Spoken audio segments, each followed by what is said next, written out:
Alhamdulillahilladzi hadana li hadza wa ma kunna linahtadiya laula an hadanallah. Asyhadu an la ilaha illallah wahdahu la syarikalah wa asyhadu anna Muhammadan abduhu wa rasuluh. Allahumma fassalli wa sallim wa barik ala nabiyyina Muhammadin wa ala alihi wa ashabihi wa man sara ala nahjihi ila yaumiddin, amma ba'd. Para pemirsa Bina TV yang dirahmati Allah Subhanahu wa taala, hari keempat kita melanjutkan fiqhun nasihah. Bersyukur kepada Allah Subhanahu wa taala, kita panjatkan puja dan puji serta sanjungan yang berhak untuk kita sampaikan kepada Allah Subhanahu wa taala atas segala anugerah, nikmat, karunia, hidayah dan taufiknya yang dilimpahkan kepada kita. Semoga para pemirsa Bina TV senantiasa dalam keadaan sehat walafiat juga pada hari ini, menginjak hari keempat. Senantiasa kita mohon pertolongan kepadanya agar segala apa yang menjadi ketaatan kita senantiasa dibimbing oleh Allah Subhanahu wa taala. Hari yang akan kita lalui benar-benar menjadi hari peningkatan kualitas iman, Islam dan takwa kita kepada Allah Subhanahu wa taala di bulan yang penuh berkah ini, di bulan yang penuh dengan kemuliaan ini, di bulan yang Allah Subhanahu wa taala melipat-lipat gandakan pahala dari amal saleh dan ketaatan kita kepadanya. Semoga selama bulan Ramadan ini kita bisa lebih meningkatkan, bisa lebih menjaga istiqomah kita, dan Allah memberikan taufik kepada kita untuk mendapatkan keutamaan Lailatul Qadar di samping ibadah-ibadah yang lainnya, insyaallah ta'ala sebagai kunci atau sebab kita meraih Lailatul Qadar. Para pemirsa Bina TV yang dirahmati Allah Subhanahu wa ta'ala, di hari keempat ini setelah kita membahas bagaimana fiqhun nasihah para nabi dan para rasul yang digambarkan di dalam Al-Quran, dari sejak Nabi Nuh alaihi salam yang menasehati istrinya, ya, secara spesifikasi, secara khusus, menasehati juga putranya. Bahkan beliau tidak melihat antara nasihat dengan kenyataan waktu itu yang hampir kemudian dikatakan nasihat itu tidak ada artinya. Ya, ketika Nabi Nuh alaihissalam memanggil putranya, ya bunayyar kam ma'ana, wahai ananda, naiklah, ikutlah bersama kami. Ya, maksudnya bukan hanya ikut di perahu, tapi ikut dengan apa yang menjadi nasihat dan dakwahnya Nabi Nuh alaihissalam. Padahal waktu itu, ya, secara logika sudah tidak mungkin lagi, ya, di mana Allah Jalla fi'ula mengatakan la asima, tidak ada lagi yang bisa menolong pada hari ini, ya, dari bencana yang ada pada saat itu, ya. Tapi Nabi Nuh alaihissalam memohon kepada Allah Subhanahu wa taala sampai kemudian Allah mengatakan bahwa innahu laisa min ahlika, ya, bahwa dia itu bukan lagi dari keluarga kamu. Sebelum kata itu diturunkan, ya, keputusan diturunkan, Nabi Nuh alaihissalam tidak melihat, ya, kecuali peluang itu terbuka, ya. Maka beliau tadi mengajak, ya bunayyar kam ma'ana, wahai ananda, ikutlah bersama kami. Itu artinya adalah nasihat. Nabi Ibrahim alaihissalam, ya, beliau tidak melihat bahwa pintu itu tertutup, ya, atau kemudian sesuatu itu dianggap mustahil. Nasihat itu adalah tidak melihat apakah akan diterima atau tidak, tapi nasihat itu selalu harus disampaikan, ya. Oleh karenanya Nabi Ibrahim alaihissalam, ya, terus menasihati ayahandanya, ya, memberikan banyak perbandingan dari akidah yang batil yang dianut oleh ayahnya sebagai pembuat, ya, patung, ya, pembuat berhala itu diajak dan dinasihati dengan baik oleh Nabi Ibrahim alaihissalam, ya. Kemudian berlanjut kepada Nabi Lut, ya, alaihissalam, sama. Ketika kaumnya begitu dengan perlakuan dan akhlak yang busuk, ya, memperolok-olok Nabi Lut alaihissalam. Nabi Lut alaihissalam tetap menasihatin mereka. Wattaqullaha wala tukhzun. Ya, tetap diingatkan bahwa nasihat itu kalian harus bertakwa kepada Allah Subhanahu wa taala. Ya, nasihat dan nasihat. Kalau kita melihat betapa para nabi dan rasul alaihi wassalatu wassalam, ya, nasihat itu adalah sebuah sikap objektivitas. Ya, nasihat sebagai sebuah nasihat. Ya, tanpa kemudian terbebani apa orang itu mau menerima atau tidak, ya. Atau waktunya sudah tidak memungkinkan lagi, nasihat tetap sebuah nasihat. Maka Al-Quran menggambarkan seluruh gambaran itu ada. Bahkan di saat kaum para nabi dan rasul itu menolak, tetap para nabi dan rasul tidak akan pernah bosan, ya, untuk menasihati mereka. Dalam kesempatan ini di dalam surat Al-Ankabut, ya, ketika Allah Jalla fi'ula mengatakan walaqad arsalna nuhan ila qaumihi falabitha fihim alfasanatin illa khamsina ama. Ketika kami mengutus Nabi Nuh kepada kaumnya untuk menasihati mereka, ya. Dan Nabi Nuh alaihissalam tinggal bersama mereka alfasanatin illa khamsina ama. 1000 tahun, ya, alfasana, ya, dikurangi 50, illa khamsina ama. Ada pengertian di sini yang wallahu ta'ala a'lam dengan sebuah dasar, katanya bahwa pengulangan, ya, kata, ya, atau penempatan dua kata dengan makna yang sinonim yang sama dalam sebuah redaksi itu tidak bermakna yang sama, katanya. Ini sekedar istitrad saja, keluar dari sedikit, ya, wallahu ta'ala alam tentang kebenaran ini. Perbedaan antara alfasana, perbedaan kalimat sana dengan am, katanya. Ya. Apa kalau sanah itu di sini menggambarkan dakwah Nabi Nuh itu adalah, ya, alfasanatin, 1000 tahun. Sanah di situ memaknakan bahwa sanah itu adalah waktu-waktu yang sulit, waktu-waktu yang susah, waktu-waktu yang berat. Maka digambarkan bahwa sanah itu adalah sebuah beban. Jadi Nabi Nuh alaihissalam beban dakwah yang begitu berat itu beliau lakoni, ya, alfasanah. Ya. Illa khamsina ama, ya, 50 tahun itu am, di sini am juga artinya tahun, tapi am di sini katanya maknanya di situ adalah kebaikan. Ya. Jadi betapa beratnya perjalanan dakwah 950 tahun, ya, kemudian tergantikan setelah itu dengan kebaikan selama 50 tahun. Ya. Jadi kita melihat betapa sabarnya seorang Nabi Nuh alaihissalam untuk menjejaki, menghabiskan waktu dan hidupnya untuk menasehati orang dengan penuh kesabaran, sampai setelah selesai semua beliau hidup, ya, dalam mengajak umatnya, karena umatnya beribadah kepada Allah Subhanahu wa taala, maka disebut khamsina ama. Makanya oleh karenanya itu katanya kalau Ramadan, selesai Ramadan kita menyebut kullu am wa antum bi khair, tidak mengatakan kullu sanah wa antum bi khair, karena mungkin di dalam setahun satu sanah itu kita susah, tapi tergantikan oleh Allah Subhanahu wa taala dengan segala kebaikan. Datangnya Ramadan berakhir dengan Idul Fitr, maka kita katakan kullu am wa antum bi khair. Ini istitrad saya sedikit, wallahu taala a'lam. Nah, balik bahwa dalam Al-Qur'an tadi terlalu banyak gambaran bagaimana nasihat itu. Ya, Luqman, ya, alaihissalam memberikan nasihat kepada anaknya, ya. Ya bunayya la tusyrik, ya. Wa idz qala Luqmanu libnihi wa huwa ya'idhuhu, ya bunayya la tusyrik billah. Wa idz qala Luqman, ketika Luqman mengatakan, ya, kepada anaknya sambil memberikan nasihat. Ya.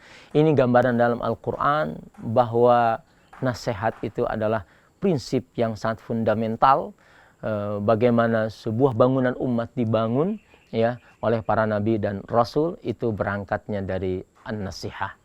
Oleh karenanya betapa fiqhun nasihah harus menjadi pendalaman untuk kita semua dalam membangun umat secara keseluruhan, dari mulai individu, keluarga, masyarakat, dan umat secara keseluruhan. Nah, pada kesempatan hari ini kita akan membaca 2 hadis Rasulullah SAW bertalian dengan nasihat itu sendiri. Yang pertama adalah hadis yang sangat populer sekali, ya, dari sahabat Tamim Ad-Dari radhiyallahu anna Nabiyya sallallahu alaihi wasallam qala ad-dinu an-nasihatu. Kata Rasul alaihi salatu wasallam, ad-dinu an-nasihah. Beliau mengucapkannya sampai 3 kali. Ad-dinu an-nasihatu, ad-dinu an-nasihatu, ad-dinu an-nasihatu. Ya. Pengulangan ini tentu bermakna banyak. Ya. Ya. Pengulangan ini bermakna banyak agar orang yang mendengarnya segera konsentrasi karena yang disampaikan ini adalah sesuatu yang besar. Ya. Maka konsentrasi itu harus penuh. Ya. Jadi tanbih. Yang kedua, tikror ini, pengulangan itu adalah untuk menunjukkan sesuatu yang disampaikan itu adalah besar sekali. Dan ini pernah disampaikan oleh Rasul dengan nada yang serupa dan hampir sama. Seperti kata Rasul SAW, al-hajju arafatu. Haji itu Arafah, wukuf di Arafah. Artinya betapa besarnya haji itu kembalinya adalah bagaimana orang wukuf di Arafah. Nah, ketika Rasul SAW menyampaikan ad-dinu an-nasihah, pertama, din sendiri, ya, agama sendiri, ya, sebagai satu hal yang besar, ya, tidak ada yang lebih besar kecuali apa yang dibawa oleh para nabi dan rasul, yaitu adalah agama. Ya. Allah Jalla fi'ula mengatakan inna dina indallahil Islam. Sesungguhnya agama di sisi Allah itu adalah Islam. Di ayat yang berikutnya kemudian Allah mengatakan wa man yabtaghi ghairal islami dinan falan yuqbala minhu wa huwa fil akhirati minal khasirin. Yang mencari agama selain Islam maka Allah tidak akan menerimanya nanti di akhirat dan mereka adalah orang yang rugi.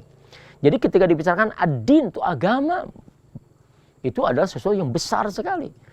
Kemudian ditambah an-nasihah, agama itu adalah an-nasihah.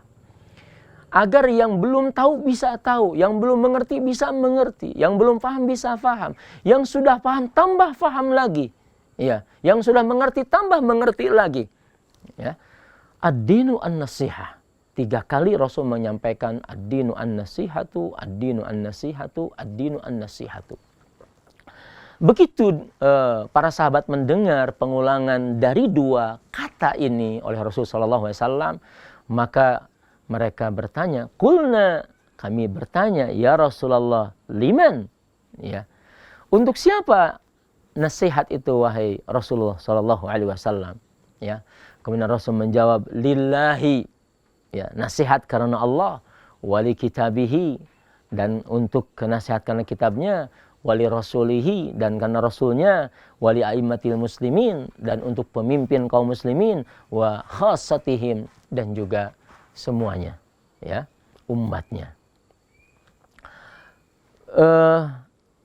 Di dalam hadis ini, ya, ini sebahagian ulama mengatakan bahwa hadis ini merupakan ahadu arba'i ad-din, katanya. Salah satu dari 1/4 agama itu dibangun, ya, salah satunya adalah hadis ini, ad-dinu an-nasihah. Kenapa demikian? Ya, kenapa demikian sampai kemudian disebut sebagai 1/4 dari bagian agama?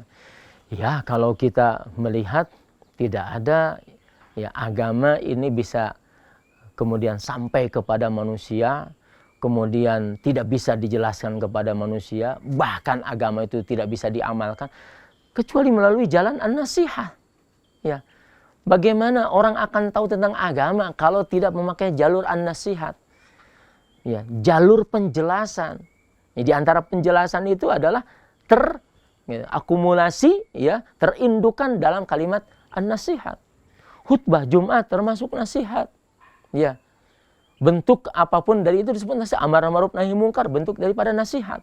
Ya. Bahkan nanti dalam bagian yang lain, ya, ada yang disebut dengan hisbah, itu bagian daripada nasihat. Jadi agama ini secara keseluruhan tidak akan mungkin, ya, bisa difahami sebagai agama, diyakini sebagai agama, diamalkan sebagai agama tanpa ada nasihat, tanpa ada penjelasan. Oleh karenanya maka di ayat yang lalu para nabi dan rasul itu mengatakan ubalighukum. Ya, di ayat yang wa ma 'alaika illal balagh, kamu harus menyampaikan. Ya, itu adalah nasihat. Ya. Allah Jalla fi'ula memerintahkan kepada nabinya, ya ayuhan nabi baligh ma unzila ilaika mir rabbika. Ya, wahai nabi, sampaikan. Itu adalah nasihat. Ya. Jadi kalau tidak ada nasihat, ya, bagaimana kita tahu yang benar dalam satu urusan? Bagaimana kita tahu tentang yang batil dalam satu urusan? Ya, bagaimana kita merasa terbimbing kalau tidak ada nasihat? Makanya ad-dinu itu adalah an-nasihatu. Ya.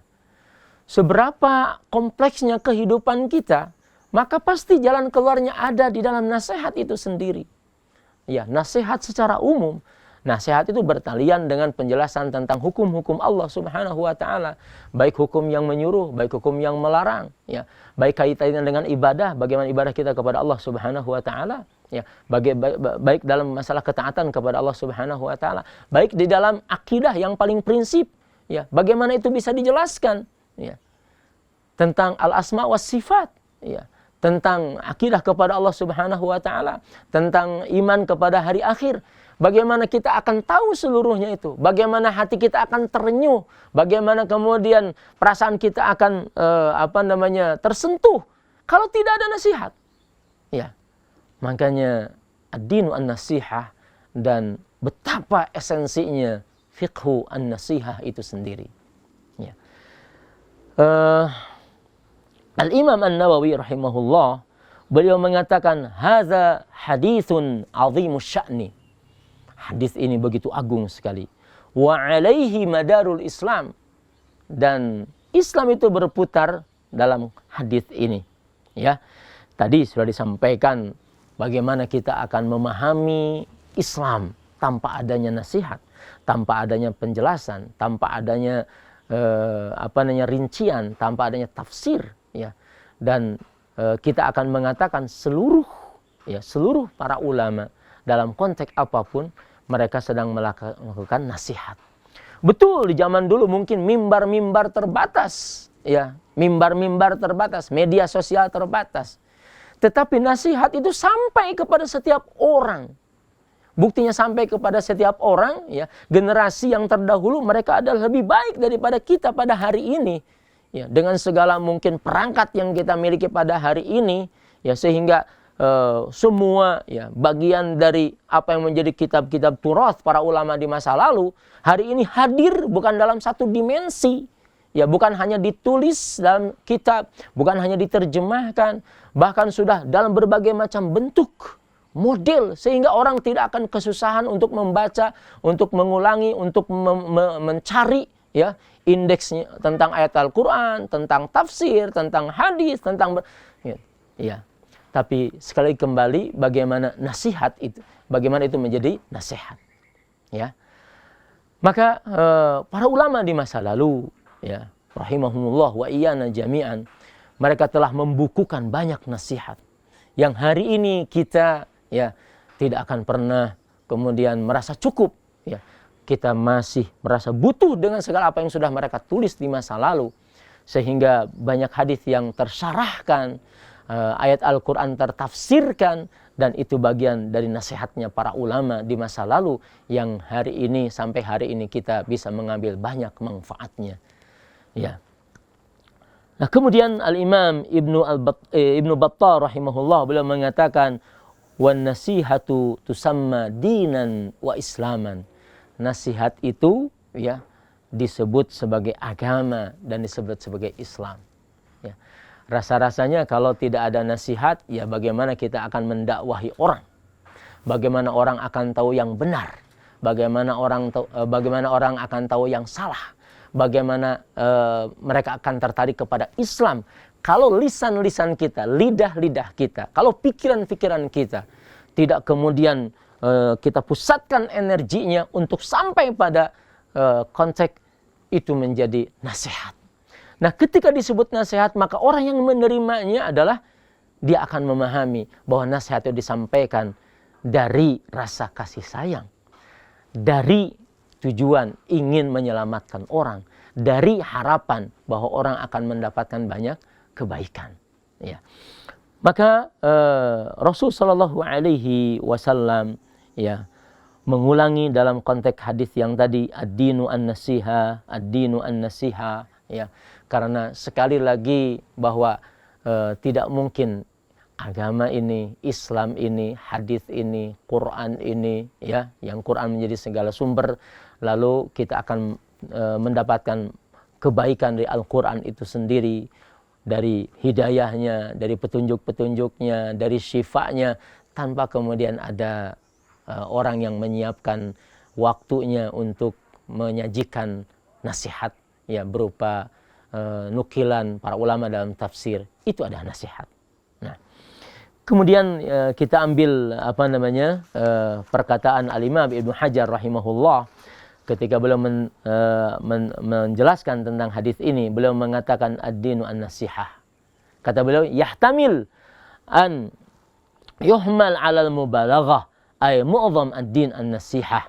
Ya, beliau mengatakan bahwa ad-din an-nasihah itu adalah untuk menempatkan nasihat itu di dalam tempat yang paling maksimal dan paling optimal, yaitu bagaimana agama ya bisa tersampaikan pintunya kecuali dengan bab an-nasihah.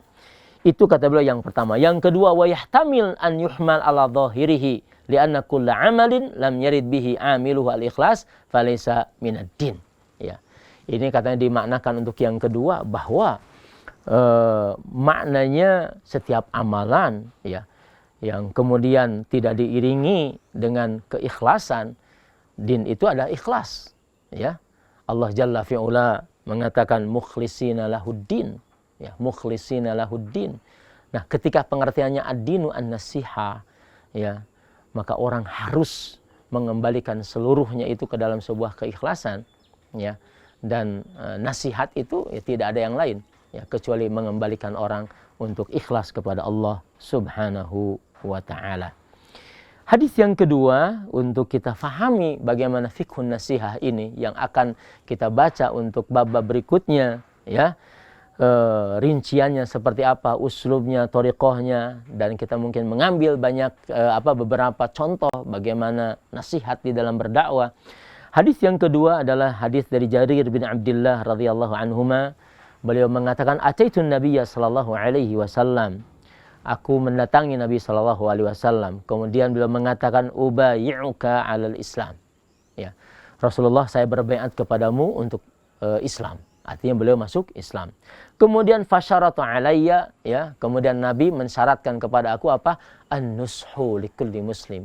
Bahwa kamu harus memberikan nasihat untuk setiap muslim. Ya, an-nushu likulli muslimin. Seorang Jarir bin Abdullah Al-Bajali radhiyallahu an, beliau masuk Islam, ya. Barangkali itu bukan hanya semata ya kesadaran sendiri, tapi ada pemicunya, ada stimulannya, ada orang yang memberikan nasihat. Dan kita lihat banyak ketika para sahabat masuk Islam, sebab mereka masuk Islam banyak ada yang diajak, ya, didialogi, kemudian diberikan pencerahan dan lain sebagainya, ya. Maka pintunya adalah babu an-nasihah. Oleh karenanya maka Nabi SAW ya, ketika Jarir bin Abdullah masuk Islam, dan masuk Islam itu ada sebuah nikmat yang agung, maka Nabi mengatakan, kalau kamu sudah mendapatkan nikmat yang agung seperti ini, ya, maka kamu pun harus ngajak dengan cara menasehati, ya, wan nushu likulli muslimin. Setelah masuk Islam, ya, terangkan pula. Karena banyak juga kita setelah masuk Islam juga mungkin karena ketidaktahuan kita, ya, banyak nikmat-nikmat tentang Islam itu belum kita rasakan secara sejatinya, gitu. Maka diperlukan orang yang menasihati kita. Kadang kita mungkin merasa kesulitan, kesempitan dengan agama yang kita lakukan. Itu bukan karena agama yang sempit, tapi ilmu dan pemahaman kita terhadap agama yang kurang sehingga kita merasa sempit. Ya. Maka an-nushu likulli muslim, nasihat untuk setiap muslim. Nasihat di dalam pergaulan, nasihat di dalam jual beli, nasihat dalam pernikahan, nasihat dalam mendidik anak, nasihat dalam berpolitik, nasihat dalam bernegara, ya, nasihat di dalam pendidikan, ya, nasihat dalam amar ma'ruf nahi mungkar, nasihat, semua mengandung nasihat, Harus dengan nasihat. Kalau tidak, bagaimana? Wan nushu likulli muslimin. Ibnu Hajar rahimahullah, beliau mengatakan, at-taqayyud bil muslim lil aghlab. Kata beliau, saking nasihat ini adalah maknanya begitu luas, maka katanya bahwa membatasi dengan muslim, artinya menasihati itu ada sesama muslim, itu ada hukum mayoritas. Wa illa fannushu lil kafir mu'tabar bi an yud'a ilal islam wa yusharu alaihi bisawab idastashar. Ya, lebih daripada itu pun maka seorang muslim dengan agama yang sudah diyakininya, dia menasehati orang lain ya untuk juga faham tentang Islam, untuk bisa merasakan nikmat yang agung ini ya.